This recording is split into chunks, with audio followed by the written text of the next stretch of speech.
Hello, welcome to the Accessing and Navigating USC Lancaster Electronic Resources tutorial. This is part 2. My name is Katrina Davis Kendrick. I'm a professor and librarian here at University of South Carolina Medford Library. Today we're going to be reviewing, in this part, how to find books, print books, and electronic books. In the first part, we talked about how to access and navigate USCL databases. Keep in mind that for electronic books, you will need a valid USCL student email account to access your databases. You can always return to this video to review the steps I'm going to show you, and you can contact the Medford librarian with any questions about USCL electronic resources. Let's get started. In order to access any electronic resources, including eBooks and books, you'll want to start with the University of South Carolina Lancaster's website, lancaster.sc.edu. From there, you want to come to this blue area and click on Medford Library. To get to the library catalog, which tells you what ebooks and print books we own, click on the link to the library catalog. This brings you to the library catalog. You'll see here for a simple search, you have lots of options. However, I encourage you again to click on the Advanced Search. I'm going to continue with my topic from the database search. I'm going to type in college in the first box and debt in the second box. And then I'm going to click this Submit button. That brings me a listing of results that talk about college and debt. You'll see here that some items are ebooks, and you'll know that because it says ebook here. You'll see this icon, and you'll sometimes see this electronic resource tag here. And you'll know if something is in print because it just says book here, and there's a call number that tells you where it's located on the shelf. Let's start with this print book. I'm going to click on this print book, and you'll see here there's a lot of information that's helpful. First of all, here's the author, the title, and publishing information, and the publishing date.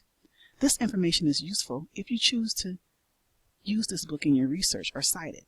This is your citation information for a book. If you want to locate this book, you'll want to write down the call number. It's available in the new book section, and I know it's available because there's the status, available.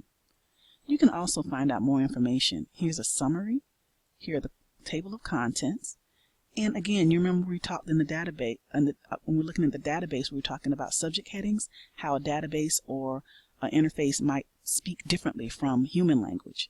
In this case, even though I looked up college and debt, the actual subject is student loans. So if I want to locate more information about student loans, I can click on this link, and it tells me that for student loans in the United States, we have 16 books.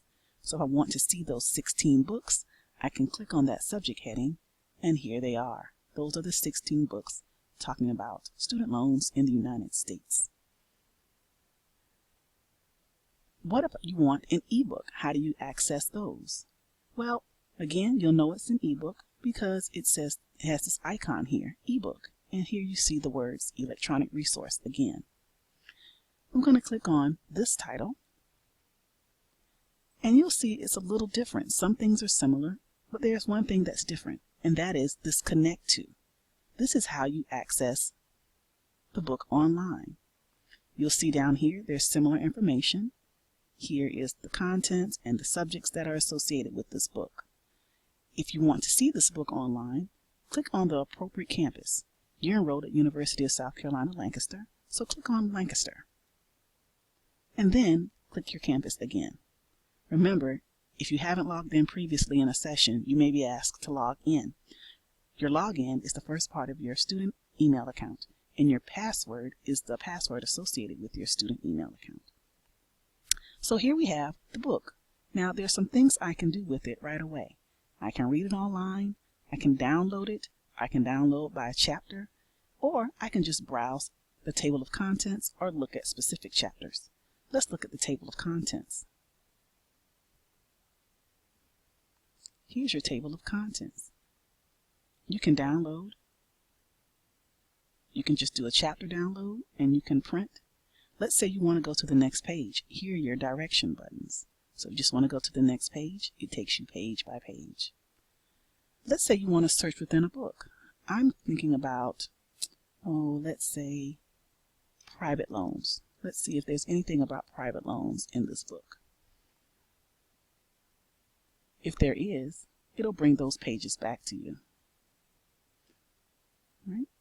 To search for an exact phrase, the phrase I used was, by the way, if you want to do that, I think you want to try a phrase search. So when I say private loans, you see that putting those quotations around those words, it ensures that this term stays together. So I won't get results with private and results with loans. That's what's called a phrase search. So you can search within a book to see if this book, before you read the entire book, see if it talks about or mentions the search terms that you're seeking or the topics that you're seeking. If it doesn't, you can continue to browse or go to another book. And that's how easy it is to locate print books and electronic books at Medford Library. If you have any questions, please contact the Medford librarian. Thanks for listening.